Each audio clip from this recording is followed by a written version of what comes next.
জোহরের নামাজ তুমি পড়ে নেবে, জোহরের নামাজ তুমি পড়ে নেবে, জোহরের নামাজ পড়ে নেবে আসর পর্যন্ত লম্বা একটা টাইম পাবে। এই জোহরের নামাজ যদি তুমি ঠিকঠাক ভাবে আদায় করতে পারো, আসর পর্যন্ত তুমি ঠিকভাবে সংযতভাবে চলতে পারবে, কথাবার্তাও সংযতভাবে হবে, চলার পথটাও হিসাবের মধ্যে আসবে, মিথ্যা আর তুমি বলতে পারবে না, গীবদার করতে পারবে না, হিংসার করতে পারবে না, আমানতের খিয়ানত করতে পারবে না। তোমার বুকের মধ্যে একটা ভয় ঢুকে যাবে, এই টাটকা জোহরের নামাজ পড়েছি আবার আসরের নামাজ পড়বো কি করে, আমি অন্যায় কাজের সঙ্গে সম্পৃক্ত হব। রব বলছে এই সিস্টেমের মধ্যে থাকলে তুমি সংযতভাবে পৃথিবীর জমিনে চলতে পারবে। আসরের নামাজ পড়া হয়ে যাবার পরে মাগরিব পর্যন্ত মাঝখানে কিছু সময় পাবেন, এই সময়টাও কিন্তু মনে রাখো আমার সিস্টেমের মধ্যেই চলবে। যেহেতু তুমি মাগরিবের নামাজ পড়বে, মাগরিব থেকে নিয়ে এসা পর্যন্ত কিছু সময় পাবে, এই সময়টাও কিন্তু তুমি সিস্টেমের মধ্যেই চলবে। যেহেতু তুমি এশার নামাজ পড়বে, এশার নামাজ যখন পড়ে নেবে ও বান্দা, রাত্রি গিয়ে একটু ভাত দাঁত খেয়ে নিয়ে একটু যখন বিছানায় যাবে, আমি আল্লাহ তোমার জন্য লম্বা একটু টাইম দিয়েছি, ফজর পর্যন্ত তুমি ঘুমিয়ে নেবে। ফজরের নামাজ পড়ে নেওয়া মানে আবার আমার আইন কিন্তু চালু হয়ে গেল, আমার সিস্টেম অনুযায়ী সারাদিন জোহর পর্যন্ত চলবে।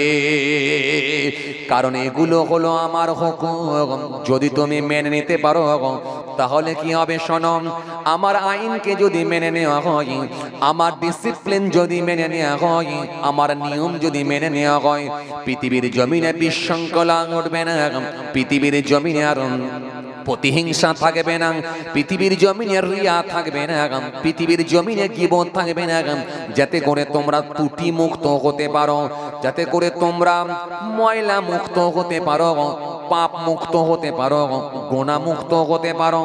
এই জন্য আমি আল্লাহ আমার বিধান, আমার আইন মেনে চলার নির্দেশ আমি আল্লাহ দিয়েছি। জোরে বলতে পারেন না? কারণ যদি আমি একটা সিস্টেম যদি না দিই, আমি তোমাদের জন্য একটা যদি সংবিধান না করে দিই, তোমাদের জন্য যদি আইন আমি আল্লাহ না দিই, পৃথিবীর জমিনে তোমরা সীমা লঙ্ঘন করবে, সিস্টেমের বাইরে চলে যাবে।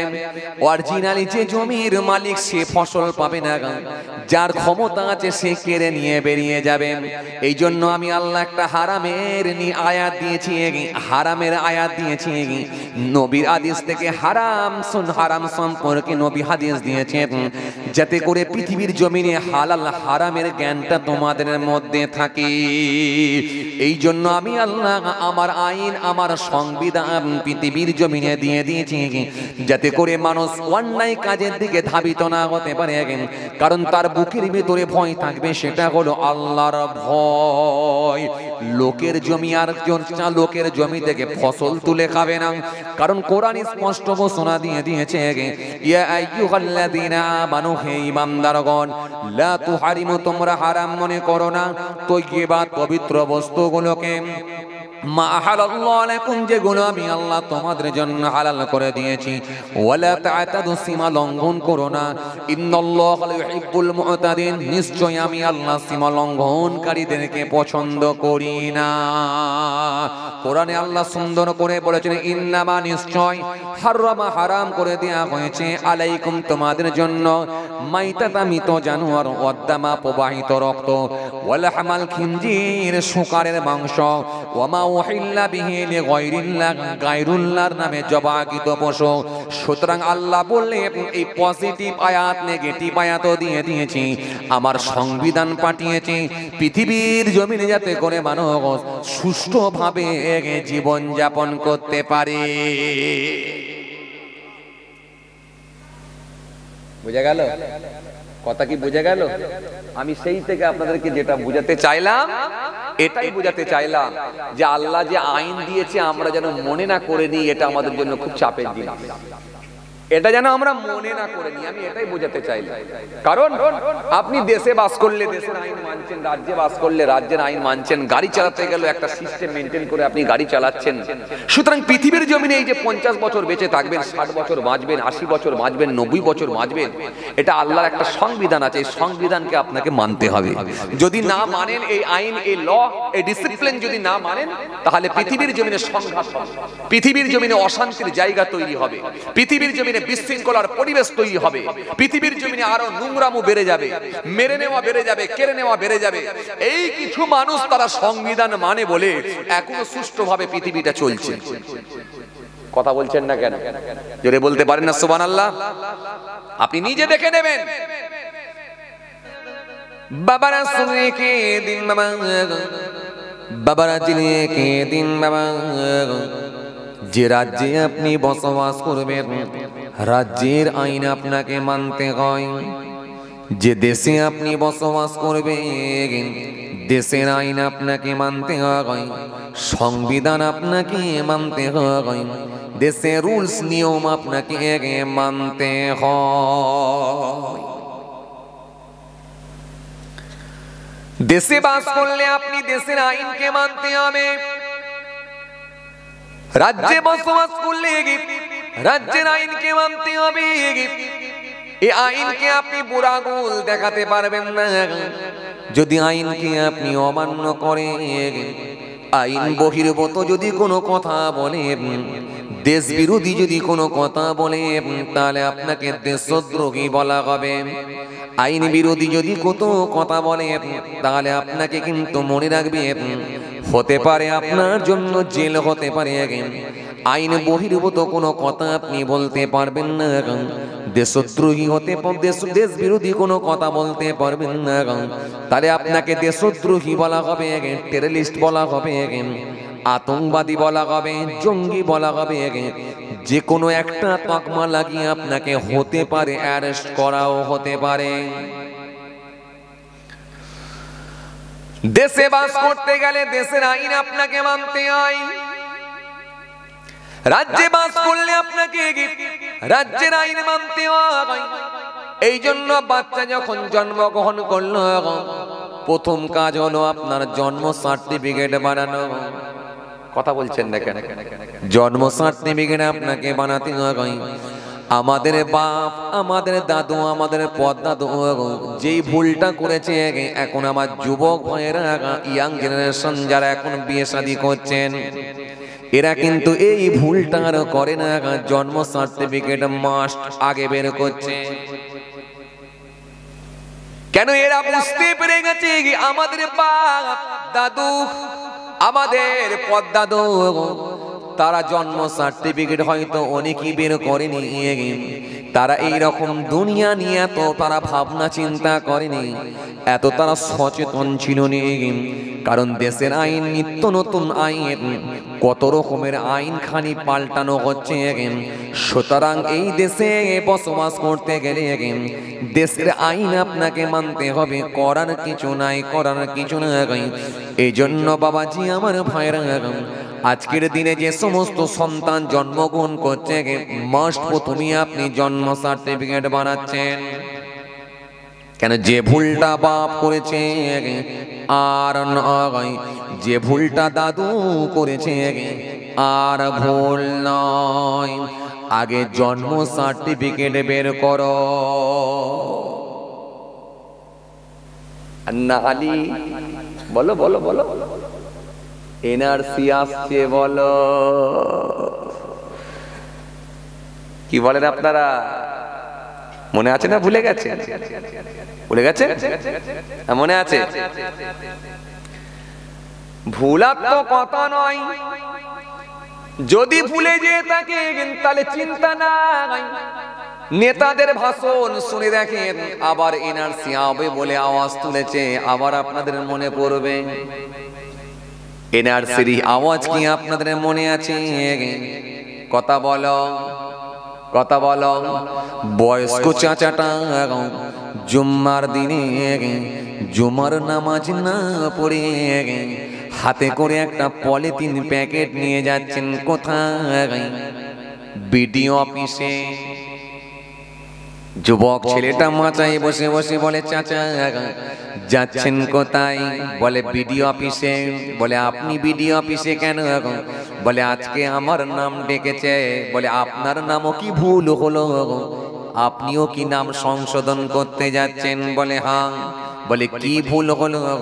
বলে আমার নাম ছিল আব্দুল জব্বার, আর আধার কার্ডে হয়ে গেছে শুধু বুধবার। কথা বলছেন না কেন? আমার নাম হলো আব্দুল জব্বার, আধার কার্ডে উঠেছে শুধু বুধবার। এখন বুধবার যদি নাম হয়ে যায় তাহলে ডিটেনশন ক্যাম্পে আমাকেও যেতে হবে। হাই, জুমার নামাজ বরং পরের সপ্তাহে পড়ে নেবো ভাই, কিন্তু আধার কার্ডটা আমার ঠিক করা লাগবে, আগে দরকার আছে। তাই 80 বছরের বুড়ো, তারও জানে এত ভয়। চাচা খুব হাসছেন তো দেখছি, খুব হাসছো চাচা। বলছে একদম ঠিক বলেছে। এই জন্য বাবাজি আমার বারা ভালো করে শুনে রেখে দিন, সেই সময়টা আমার আল্লাহর দয়া হয়েছিল। আমার আল্লাহ পাক করোনা ভাইরাস দিল, ভাইরাস দিয়ে বলল যাক এনআরসি এখন আর করতে হবে না। ফার্স্ট এনআরসি আমি আল্লাহ করে দিচ্ছি 2 বছরের জন্য, এখন তোমরা আপাতত ঘরে থাকো। শোনো, শুধু তোমাদের শুধু সাধারণ মানুষ ঘরে থাকবে না, চাষ করে যে ব্যক্তিটা চাষা, যে ব্যক্তিটা ব্যবসায়ী মানুষ, সবজি বিক্রেতা, শুধু মৌলী সাহেব, ইমাম সাহেব, হুজুর সাহেব, পীর সাহেব, দরবেশ সাহেব, হাজি সাহেব, ইমাম সাহেব, আলুওয়ালা, মুলোওয়ালা, ঠালাওয়ালা, কলাওয়ালা, চাওয়ালা, এদেরকে আমি আল্লাহ ঘরে ঢোকাবো না, বরং যারা এনআরসি করবে বলছে তাদেরকেও আমি আল্লাহ তাদেরকেও ঘরের মধ্যে রাখবো। গোটা পৃথিবীটা আপাতত এখন অচল করে রাখবো।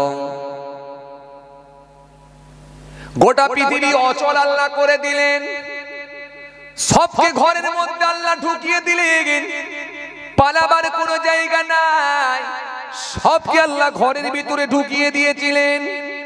নেতা থেকে প্রতাপ, নেতা থেকে প্রজা, নেতা থেকে প্রজা, সবাই ঘরে চলে যায়। আল্লাহ দিলেন করোনা ভাইরাস, পাবলিক মাথায় হাত দিয়ে বলে কি সর্বনাশ, চলছে লকডাউন, নেতারাও রেগে আগুন, পাবলিক ওখানে গরম, মাঝে মাঝে আওয়াজ করে বলে কি খাবো বলুন। এই চিত্র কি আপনাদের মনে আছে না ভুলে গেছেন? এক কাপ চা খেতে যাবে, এক কাপ চা, উপায় নেই খেতে যাচ্ছেন এক কাপ চা, চার খাওয়া হলো না, খেলেন পুলিশের ডান্ডা। কথা বলে চার নসিবে হলো না, বরং লাঠি খেয়ে ঘরে এলেন। কথা ঠিক কি না? বলে চা খাওয়ার শখ মিটে গেছে, আর কোনোদিন খেতে যাব না। হাই রে হাই, এটাই হলো আল্লাহর দেওয়া শাস্তি। আজকে চেন্নাইয়ের জমিনে আমার আল্লাহ পাক যে হারে বন্যা দিয়েছেন, ও বাবাজি আমার ভাইরা, যে হারে চেন্নাইয়ের জমিনে আবার আল্লাহ পাক বাবাজি আমার ভাইরা বন্যা দিয়ে দিয়েছেন, আমার আল্লাহ পাক যে হারে ঝড় দিয়েছেন, বৃষ্টি দিয়েছেন, আপনি অবাক হয়ে যাবেন। এয়ারপোর্টের ভেতরে কম বেশি প্রায় 1 কোমর পানি। এটাই তো মহান আল্লাহর আযাব। আর আল্লাহ যখন আযাব দেবে, পৃথিবীর কোন মানুষকে আমার আল্লাহ আর ঘুরে দাঁড়াতে দেবে না। ও তরুণীরা শুনে নিয়ে, এটাই হলো মহান আল্লাহর আযাব।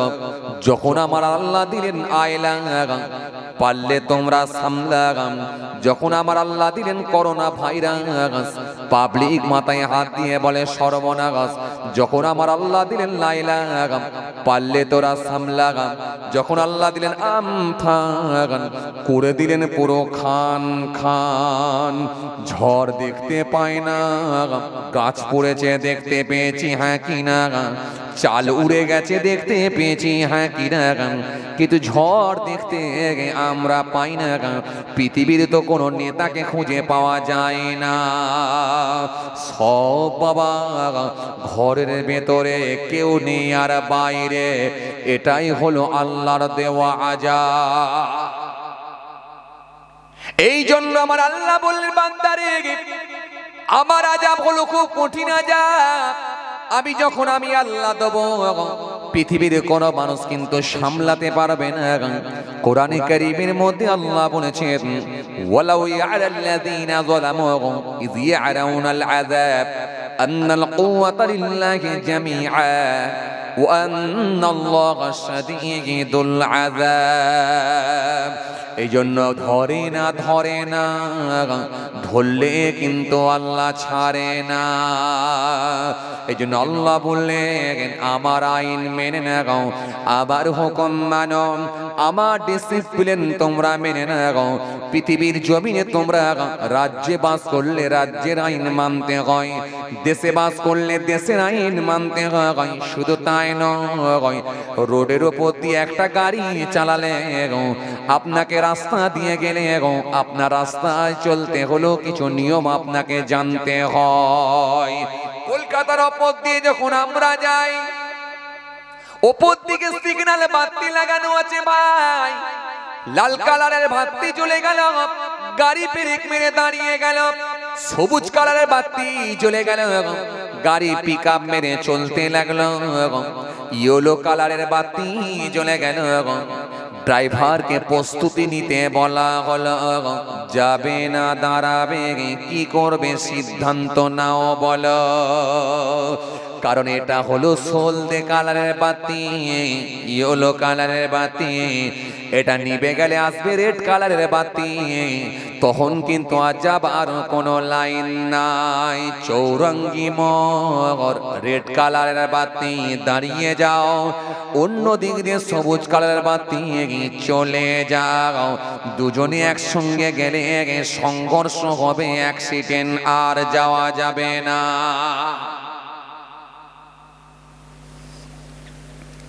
আর যদি আপনি বলেন আমি মানব না নিয়ম, যদি আপনি নিয়ম না মানেন, যদি আপনি রোডের উপর দিয়ে আপনি দাগকে ক্রস করেন, ওই চৌরঙ্গি মোড় যদি আপনি টপকে যান, সামনে আপনাকে প্রশাসন দাঁড় করাবে।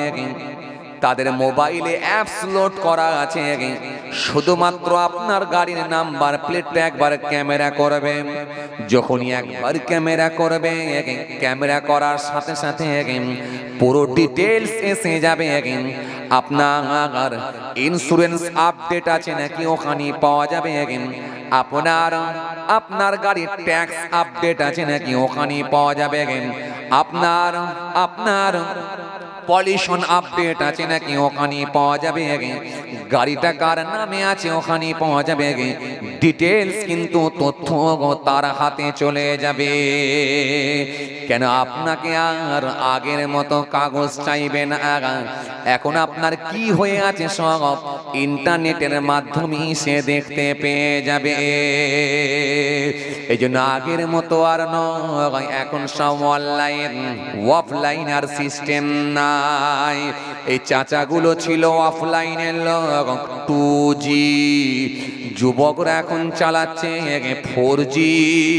আল্লাহু আল্লাহ পড়ুন, আল্লাহু আল্লাহ, আল্লাহু আল্লাহ, আল্লাহু আল্লাহ, আল্লাহু আল্লাহ, আল্লাহু আল্লাহ, আল্লাহু আল্লাহ। দেখবো আমরা ইয়াকিনা, আল্লাহু আল্লাহ, আল্লাহু আল্লাহ, আল্লাহু আল্লাহ, আল্লাহু আল্লাহ, আল্লাহু আল্লাহ। জাবানে দিলে ইয়াকিনা, আল্লাহু আল্লাহ, আল্লাহু আল্লাহ, আল্লাহু আল্লাহ পড়ুন, আল্লাহু আল্লাহ, আল্লাহু আল্লাহ আল্লাহু আল্লাহ জাবানে দিলে একই নাম আল্লাহু আল্লাহ তাই তোমারি বান্দা যারা ডাকে তোমারি নাম আল্লাহ আল্লাহু আল্লাহ আল্লাহু আল্লাহ আল্লাহু আল্লাহ আল্লাহু আল্লাহ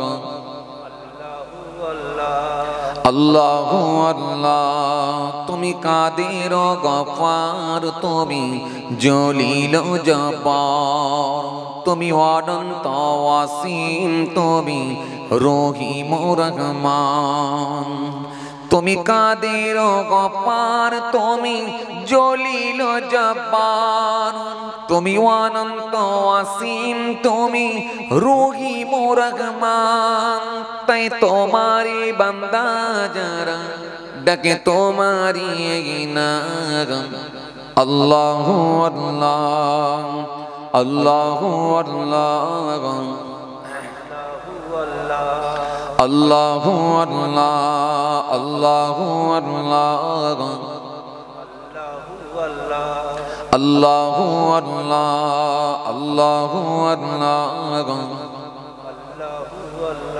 তুমি কাদের গফার তুমি জলিল জব্বার তুমি অনন্ত ওয়াসিম তুমি রহিম রহমান তুমি কাদের গফার তুমি জলিল জব্বার তুমি অনন্ত ওয়াসিম তুমি রহিম রহমান তাই তোমারি বান্দা যারা ডাকে তোমারি নাম আল্লাহু আল্লাহ আল্লাহু আল্লাহ আল্লাহু আল্লাহ আল্লাহু আল্লাহ আল্লাহু আল্লাহ লা ইলাহা ইল্লাল্লাহ লা ইলাহা ইল্লাল্লাহ লা ইলাহা ইল্লাল্লাহ মুহাম্মাদুর রাসূলুল্লাহ সাল্লাল্লাহু আলাইহি ওয়াসাল্লাম দরুদ শরীফ আল্লাহুম্মা সাইয়্যিদানা মাওলানা মুহাম্মদ ওয়া আলা আলি সাইয়্যিদানা ওয়া আলা আলি সাল্লাল্লাহু আলাইহি ওয়াসাল্লাম সাইয়্যিদিনা মাওলানা আমার দিনদার ইমানদার নেক আল্লাহওয়ালা ভাইরা যে কথা বুঝাতে চাইছিলাম যে এই নিয়ম কিন্তু আপনাকে মানতে হবে, কিছু করার নাই। System change. কাগজপত্র দেখে আপনাকে কেস দেবে এমনটা নয়। আপনি গাড়ির যে ওপরে যে মাইল, গাড়ির যে মিটার, রান কত স্পিডে হচ্ছে এই মিটার লাগানো আছে। যদি আপনি স্পিড একটু বেশি হয়ে যায়, অনলাইনে আপনার মোবাইলে কেস চলে আসবে। তো সিস্টেম পুরো চেঞ্জ। তো সুতরাং অফলাইনের কোনো কাজ নেই, সব অনলাইনে। তাহলে এই যে নিয়ম, সব নিয়ম কিন্তু আপনাকে মানতে হবে। না মানলে আপনি অসুবিধার সম্মুখীন হবেন। এই জন্য রব বলছেন, আমিও তোমাদের জন্য কিছু নিয়ম করে দিয়েছি। কি নিয়ম? আমার হুকুমটা তোমাদেরকে মেনে নিতে হবে। এই জন্য যারা আল্লাহর আইনকে মেনে নেয় না, কষ্ট হচ্ছে আপনাদের? জোরে বলেন। ঠান্ডাই বলছেন না, কষ্ট হয়। চালিয়ে যান, বলছে চালিয়ে যান। কারণ আমি দেখে নি, ও আল্লাহ, ই আর করা যাবে না, আর করা যাবে না জলসা। কেন বলেন দেখিনি? কেন বলেন দেখিনি? কেন বলেন দেখিনি? বলবো? ভয় খেয়ে যাবেন না তো? বলবো। এখন আমি যা দিচ্ছি না, সব মলম। এরপরই আসল খেলা, সেটা হচ্ছে কলম। কলম বোঝেন আপনারা? বোঝেন? কথা বলেন না। কলম বোঝেন? হ্যাঁ, চেকে সই না মারলে টাকা উঠবে না। হেড টিচার সই না মারলে তাহলে কিন্তু টাকা পাবে না। কলমের খেলা, কথা বুঝছেন না? 5 টাকার কলম, পাওয়ার বিরাট। কথা বোঝা গেল কি বলছি? হ্যাঁ, আসেন। বলবেন হুজুর তাহলে আমাদের করণীয় কি? আমাদের কাজ একটাই, সেটা হলো মাবুদের সন্তুষ্টি অর্জন করা। মাবুদ যদি রাজি হয়, ইনশাআল্লাহ, যে আল্লাহ পাক সমস্ত কিছুকে সৃষ্টি করেছেন, সচলকে অচল করে দিতে পারেন, অচলকে সচল করে দিতে পারেন, মৃতকে জিন্দা করে দিতে পারেন, জিন্দাকে মৃত করে দিতে পারেন, রাত করতে পারেন, দিন করতে পারেন, ছোট্ট বীজ থেকে একটা বড় গাছ দিয়ে ফল ফুল ধরিয়ে দিয়ে পৃথিবীর মানুষের জন্য খাবার বানিয়ে দিতে পারেন। কোরআন শরীফের মধ্যে আল্লাহ বলেছেন, আল্লাযী জাআলা লাকুমুল আরদা ফিরাশান ওয়াস সামাআ বিনাআ ওয়া আনজালা মিনাস সামাই মাআন ফাআখরাজা বিহি মিনাস সামারাতি রিজকান লাকুম ফালা তাজআলু লিল্লাহি আনদাদা ওয়া আনতুম তা'লামুন। যে আল্লাহ আকাশ থেকে বৃষ্টি বর্ষণ করতে পারে, আকাশ থেকে বজ্রপাত দিতে পারে, সুতরাং সেই স্রষ্টার ক্ষমতার কাছে সমস্ত ক্ষমতা হার মানতে বাধ্য। সেই মাবুদ যদি চায়, এনআরসি যারা করতে যাবে তাদের এনআরসি করে কবরে ঢুকিয়ে দিতে পারে। কথা বলছেন না কেন? পারে কি পারে না? পারে কি পারে না? পারে কি পারে না? 2020 থেকে নিয়ে 21 সালের কাছে পর্যন্ত প্রায় 2 বছর কম বেশি সবকে লকডাউন করে দিয়ে ভেতরে ঢুকিয়ে দিয়ে মাবুদকে আমাকে দামিয়ে দিয়েছে। এটা হলো কোয়ার্টার ফাইনাল। এটা হলো কোয়ার্টার ফাইনাল। আবদ্ধ করে রেখেছি, ঘরে রেখেছি, বাড়াবাড়ি করবি না, ওয়ালা তাতাদু, সীমা লঙ্ঘন করবি না। ইন্নাল্লাহু লা ইউহিব্বুল মুতাদিন, নিশ্চয় আমি আল্লাহ সীমা লঙ্ঘনকারীদেরকে পছন্দ করি না। তো এটা কোয়ার্টার ফাইনাল দিলাম, ঘরে থাক। জন্তু জানোয়ার হিমস্র পানি ঘুরে বেড়াচ্ছে। কথা বলছেন না কেন? মনে নেই আপনাদের?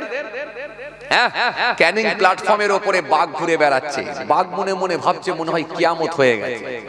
সব মানুষ পৃথিবীর জমিন ছেড়ে বিদায় নিয়ে নিয়েছে, সব মনে হয় মাটির তলায় চলে গেছে, আর নাহলে সব মনে হয় পুড়ে পারে শেষ হয়ে গেছে, আর নাহলে মাটির তলায় চলে গেছে। এখন আমরা কিছু বাঘ, সিংহ, হিংস্র প্রাণী আমরা বেঁচে আছি। এবারে রাজ করব আমরা। এরপরে আবার আসমান জমিন সব আল্লাহ ভেঙে গুঁড়ো করে দেবে, তার আগে আমরাও ফুটে যাব। তবে এখন প্ল্যাটফর্মে দাঁড়িয়ে ট্রেন দেখছে বাঘ, ট্রেন চালাবে কে? কথা বুঝতে পারছেন না? বুঝতে পারছেন? হ্যাঁ, রাস্তার উপর দিয়ে হাতি ঘুরছে, বাঘ ঘুরছে, মানুষ নেই। কথা বুঝতে পারছেন? সে আল্লাহই পারে, পৃথিবীর কোনো মানুষ পারে না। এই জন্য কাউকে ভয় করার দরকার নাই। ভয় করবেন একজনকে, তিনি জোরে বলো সিস্টেম ওয়াইজ করে নেন, একদম সিস্টেমের মধ্যে চলে আসে। আমি আগে আপনাদেরকে বলেছি, ওয়াজ আর নতুন কিছু শোনাবার নেই। নামাজের ওয়াজ, রোজার ওয়াজ, ওয়াজ জাকাতের ওয়াজ, দাড়ি টুপির ওয়াজ, সেবার ওয়াজ, ভাতৃত্বের ওয়াজ, আদর্শের ওয়াজ, ইনসানিয়াতের ওয়াজ, ঐক্যের ওয়াজ, চরিত্রের ওয়াজ, কালচারের ওয়াজ, শিষ্টাচারের ওয়াজ, মা বাপের খেদমতের ওয়াজ, প্রতিবেশীর হকের ওয়াজ, আত্মীয়ের সঙ্গে সুসম্পর্ক বজায় রাখার ওয়াজ, এতিম মিসকিনের সঙ্গে মিসকিনের সঙ্গে ভালো ব্যবহার করার ওয়াজ, দাস দাসীদের সঙ্গে ভালো আচরণ করার ওয়াজ। একটা ওয়াজ নেই যেটা আপনাদের জানা নেই, যেটা আপনাদের জানা নেই। নূহ নবীর ঘটনা, ইউনূস নবীর ঘটনা, সুলাইমান নবীর ঘটনা, ইউসুফ নবীর ঘটনা, জাকারিয়া নবীর ঘটনা, ইহইয়া নবীর ঘটনা, মুসা নবীর ঘটনা, ঈসা নবীর ঘটনা, দাউদ নবীর ঘটনা। একটা নবীর ঘটনা এমন নেই যেটা আপনাদের জানা নেই। বড় পীরের ওয়াজ, খাজা সাহেবের ওয়াজ, ওয়াইস কুরুনি হুজুরের ওয়াজ, মুজাদ্দেদ আলফেসানি হুজুরের ওয়াজ, জাবিরউদ্দিন চাটগাবি হুজুরের ওয়াজ, সানাউল্লাহ পানিপাতি হুজুরের ওয়াজ, সরফুদ্দিন বোয়ালি হুজুরের ওয়াজ, ফুরফুরা শরীফ দাদা হুজুর কেবলার ওয়াজ, গোবরডাঙ্গা সেজবাবুর ঘুটোর ঘটনা, সেই ওয়াজ। জি, রেল লাইনে দাঁড়িয়ে রইলেন, সেই ওয়াজ। প্ল্যাটফর্মে গিয়ে নামাজ পড়লেন, ট্রেন দাঁড়িয়ে গেল, সেই ওয়াজ। একটা ওয়াজ নেই যেটা আপনাদের জানা নেই। সব জানা, খালি দরকার, জোরে বলো দরকার, কিছু করতে হবে না।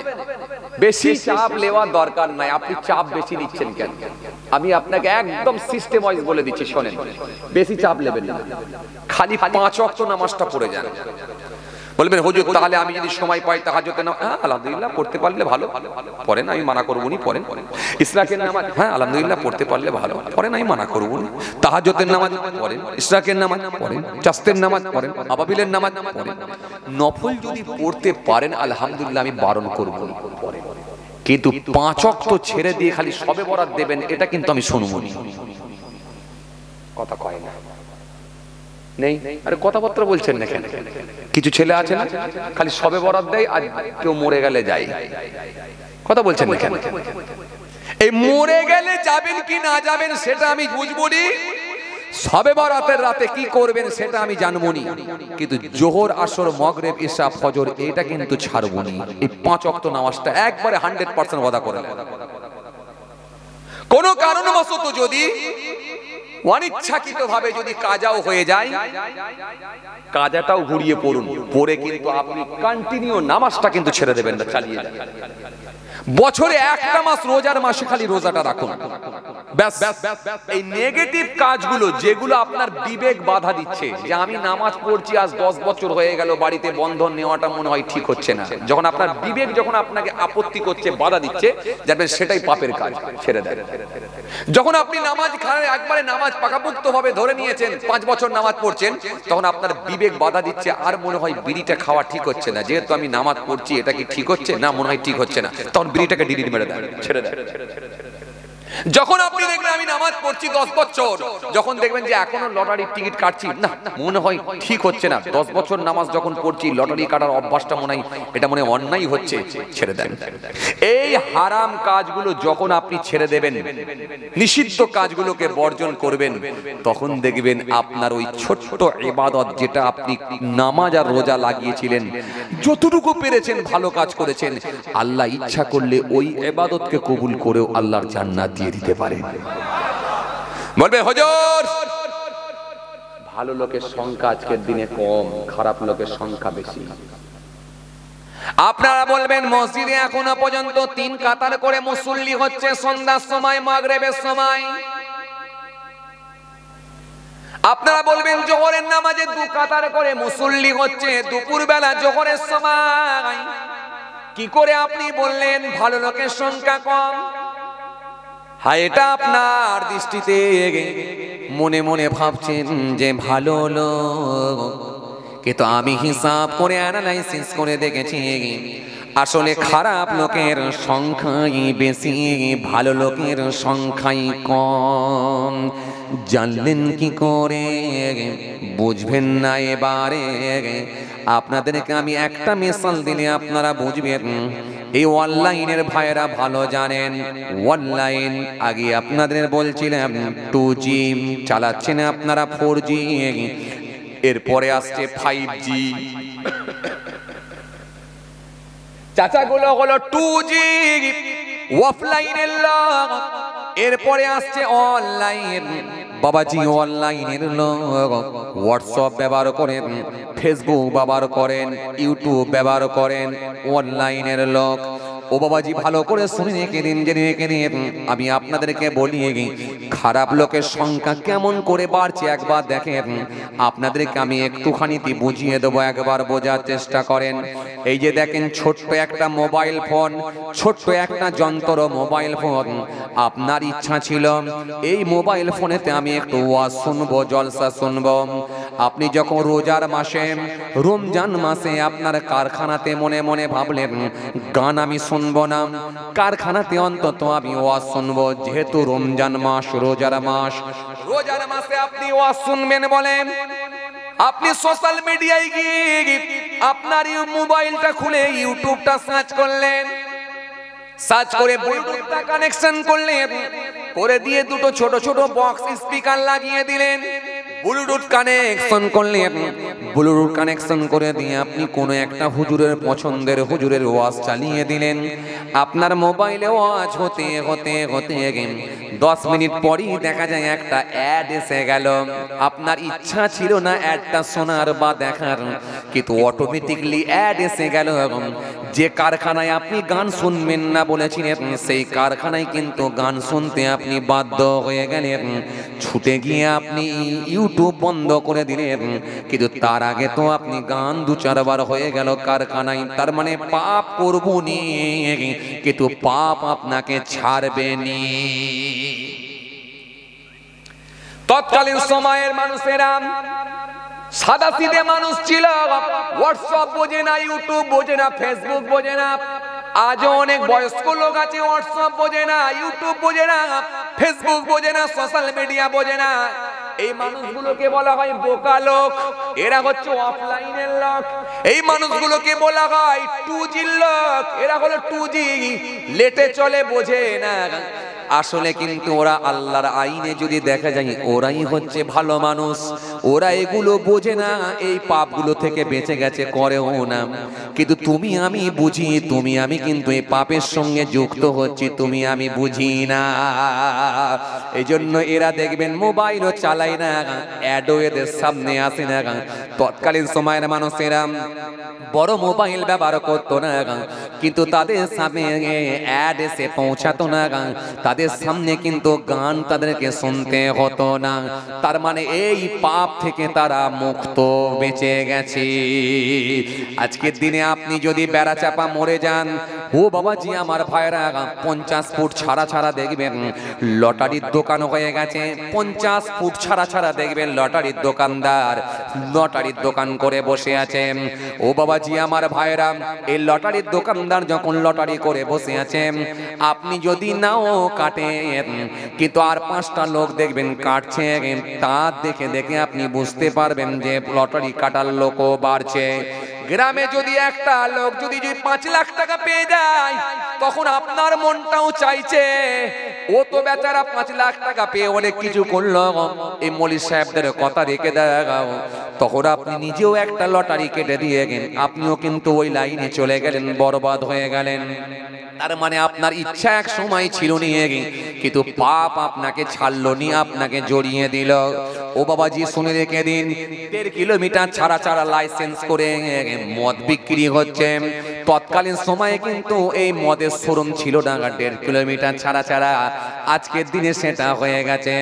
আমাদের সমাজে কিছু ছেলে আছে দেখবেন, এরা ফাস্ট গুটকার নেশা করে, সিগারেটের নেশা করে, এরপরে দেখবেন গাঁজার নেশা করে, তারপরে দেখবেন সব সীমা ছাড়িয়ে গিয়ে মোটরসাইকেল নিয়ে, বোতল নিয়ে ভেড়ির পাশে গিয়ে চানাচুর ভাজা দিয়ে লাস্টে একবারে ফাইনাল খেলা খেলে দেয়, সেটা হলো মদের নেশা করে একেবারে চূড়ান্ত ফাইসাল্লা এসে আগিয়ে গিয়ে একেবারে ফাইনাল খেলা খেলে দিল। একেবারে আগে ছিল কোয়ার্টার ফাইনাল, তারপরে সেমি ফাইনাল, এবারে সব খেলা বাদ দিয়ে ফাইনাল। একেবারে লাইসেন্স করা দোকান থেকে কিনে নিয়ে গিয়ে ফুল মাতাল। তার মানে আপনার ইচ্ছা ছিল না, কিন্তু সৌবতে পড়ে আপনি মদের দোকানে গিয়ে খারাপ হয়ে গেলেন। তার মানে পাপ আপনাকে ছাড়ল না।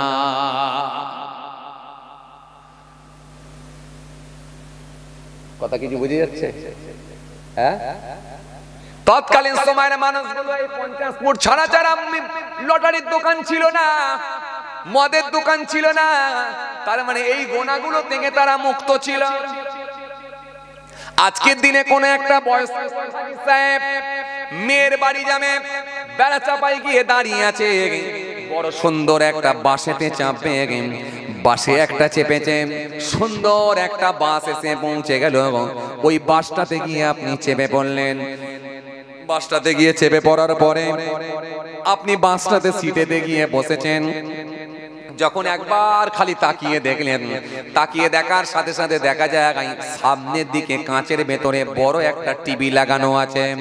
আপনি মনে মনে ভাবলেন টিভিটা আমি দেখব না, জানালার দিকে মুখটা ঘুরিয়ে নিলেন। ওই অন্যায় আমি করব না, যেহেতু নামাজি বলে মুখটা যখন ঘোরালেন, মুখটা যখন আপনার ঘোরানো হয়ে গেল, এরপরে দেখা যাচ্ছে উপরে 4-6টা বক্স লাগানো আছে, স্পিকার। বক্সে যখন দম দারাক্কা গান শুরু হয়ে গেল, তখন তখন কিন্তু আপনি আর পেরে উঠতে পারছেন না, আমি শুনবো না, এটা বললে কিন্তু আপনাকে আর পাপ ছাড়বে না। কানে আগুন দিয়ে কতক্ষণ রাখবেন, রাখতেও আপনি পারেননি, কানে ঢোকাতে আপনি বাধ্য হয়ে গেলেন, উপায় নাই। তার মানে তৎকালীন সময়ের মানুষগুলো এই গুনাহগুলো থেকে তারা বেঁচে গিয়েছিল। এইরকম তারা পাপ কর্মের সঙ্গে সম্পৃক্ত হয় না, ভালোবাসাও ছিল না আর গুনাহও ছিল না। হেঁটে হেঁটে যেত, কিংবা উটের পিঠে চেপে যেত, কিংবা বড় কষ্ট করে সাইকেল নিয়ে যেত। আজকে যেমন বাবাজি সব কিছু হাতের মুঠো এসে গেছে, কিন্তু পাপী লোকের সংখ্যাও কিন্তু আজকের দিনে বেড়ে গেছে। কথা ঠিক কিনা ভুল বলেন? কথা বলেন ঠিক কিনা? তার মানে গোনা আপনি করবেন না, কিন্তু গোনা আপনাকে ছাড়বে না, ছাড়বে না। এই জন্য বাবাজি আমার ভাই, আল্লাহ বললেন শোন, আমার সংবিধানটা মেনে নে। যদি আপনি আল্লাহ সংবিধানটা মেনে নেন, তাহলে পৃথিবীর জমিনে কিছুটা হলেও আপনি নিজেকে বাঁচিয়ে চলার চেষ্টা করবেন। আর সংবিধান যদি না মানে, তাহলে আপনার দ্বারাই সমস্ত রকম অন্যায় কাজ করা সম্ভব হয়ে যাবে। এই জন্য কোরআন স্পষ্ট ঘোষণা দিয়েছে, আল্লাহ রাব্বুল আলামিন সুন্দর করে বলেছেন, ইয়া আইয়ুহান নাসু উবুদু রাব্বাকুমুল্লাযী খলাকাকুম ওয়াল্লাযীনা মিন ক্বাবলিকুম লাআল্লাকুম তাত্তাকুন। হে মনুষ্য জাতি, মানুষ সকল, তোমরা রবের ইবাদত করো, যিনি তোমাদেরকে সৃষ্টি করেছেন, যিনি তোমাদের পূর্ববর্তী মানুষগুলোকে সৃষ্টি করেছিলেন। উদ্দেশ্য আর অন্য কিছু নয়, লাআল্লাকুম তাত্তাকুন, যাতে করে তোমরা পরেজগার মুত্তাকি হতে পারো। জোরে বলবেন না? কথা বুঝতে পারছেন তো বাবাজি? আসেন, ভুল বুঝবেন না, রাগ করবেন না, আসেন। জবাব তো আমাদের প্রত্যেককে দিতেই হবে, আগে আর যেতে তো আল্লাহর দরবারে হবে, আগে আর তো। সুতরাং আমি আপনাদেরকে এতটুকুই কথা বলবো, নামাজ আর রোজাটা মেনে করে চলেন, আর নিষিদ্ধ কাজগুলোকে বর্জন করে দেন যতটা পারেন। তাহলে ইনশাআল্লাহ আজকের দিনে এই খারাপ মানুষের ভেতরে ভালো রেজাল্ট করা কিন্তু সম্ভব হবে। কারণ ভালো স্টুডেন্টের ভেতরে ভালো রেজাল্ট করা খুব চাপ, কিন্তু খারাপ স্টুডেন্টের ভেতরে ভালো রেজাল্ট করা খুব সহজ। সবকটাই থার্ড ডিভিশন পাওয়া স্টুডেন্ট, তার ভেতরে যদি কেউ একটু ভালো করে পড়াশোনা করে, তাহলে ফার্স্ট ডিভিশন কিংবা হায়ার সেকেন্ড ডিভিশন পেয়ে যাবে। আর সবকটাই যদি ফার্স্ট ডিভিশন স্টার মার্ক পাওয়া, লেটার এইরকম পাওয়া যদি স্টুডেন্ট হয়, তাদের ভেতরে আবার যদি বেশি নাম্বার তুলতে হয়, তাহলে আপনাকে অনেক খাটতে হবে। বড় পীর ভালো ইবাদত করেছে, খাজা সাহেব ভালো ইবাদত করেছে, ওয়াইস কুরুনি হুজুর ভালো ইবাদত করেছে, ফুরফুরা শরীফ দাদা হুজুর ভালো ইবাদত করেছে, ভালো ইবাদত করেছে, মুজাদ্দিদ আল-ফিসানি হুজুর ভালো ইবাদত করেছে, সব আল্লাহর ওলি হয়ে গেছে। ভালো স্টুডেন্টের ভেতরে ভালো রেজাল্ট করা খুব চাপ। আর সব খারাপ, ভেজাল, নামাজ নেই, রোজা নেই, দিন নেই, ধর্ম নেই, শরীয়ত নেই, কিচ্ছু নেই, তার ভেতরে যদি কেউ একটু দাড়িটা রাখে, মাথায় টুপিটা পরে, নামাজটা পড়ে, বেরিয়ে যাবে। কিন্তু বাড়িতে যদি বন্ধন ঢুকে যায়, তাহলে কেটে যাবে। পকেটে যদি বিড়ি ঢুকে যায়, কেটে যাবে। বাবা, মহিলা সমিতির হেড যদি বউকে বানিয়ে দেয়, কেটে যাবে। আবার যদি তার ভেতরে কেউ ওইগুলোকে ডিলিট করে দিয়ে নামাজ রোজা করে যদি বেরিয়ে যায়, তাহলে আবার তার ভেতরে আবার সেই লোকটাই ভালো হয়ে যাবে। যদি বলতে পারেন না, আর যদি বলতে পারেন না, আমি তো আপনাদেরকে পুরো লিস্ট বলে দিচ্ছি। এই ভালো লোক হওয়াটা আজকের দিনে খুব সহজ। কেন? বেশিরভাগই সব খারাপ, খারাপের ভেতরে ভালো খুব সহজ। কি আপনি বলবেন, হুজুর হুজুর হুজুর, আমি হাজী সাহেব, আমার বাড়িতে বন্ধন ঢোকেনি, আমি লটারির টিকিট কাটিনি, আমি লটারির টিকিট কাটিনি, আমার বউকে মহিলা সমিতির হেড বানাইনি, হুজুর আমি গ্যাজার টান মারিনি, মদের নেশা করিনি, আমি ভালো লোক। কিন্তু আমি বলবো না, এখনো পরিপূর্ণ ভালো লোক হতে পারেননি, কারণ আপনি এখনো পর্যন্ত গীবত থেকে বাঁচতে পারেননি। গোলমাল একটা আছে। আপনি বলবেন মৌলভী সাহেব, ওর বাড়িতে সুদ যায়নি, ওর বাড়িতে বন্ধন ঢুকেনি, ওর বাড়িতে লটারি ঢুকেনি, কিন্তু আমি বলবো মলি সাহেবের ভেতরে এত হিংসা ঢুকে আছে, এখনো কিন্তু এই জায়গা থেকে বেরিয়ে আসতে পারেনি। ইউটিউব ফেসবুকটা একবার খুলে দেখো, কেউ কাউকে ছাড়ছে নি। কথা বলছেন না কেন? এ ওকে কটাক্ষ করে, ও ওকে কটাক্ষ করে, কেউ কাউকে ছাড়ছে নি। একবার খুলে দেখো, কথা ঠিক কিনি? কথা বুঝতে পারছেন? যাই হোক বাবাজি, আমার ভাইরা, আপনারা অনেক সময় দিয়েছেন, আল্লাহ শুকর। আল্লাহ যদি ফের কোনো সুযোগ করে দেয় ইনশাআল্লাহ আবার আলোচনা হবে। কথা বুঝতে পারছেন? কথা বেড়ে যাচ্ছে। যাই হোক, আপনারা সকলে আমার জন্য দোয়া করবেন। একবার তাকবীর দেন, নারে তাকবীর।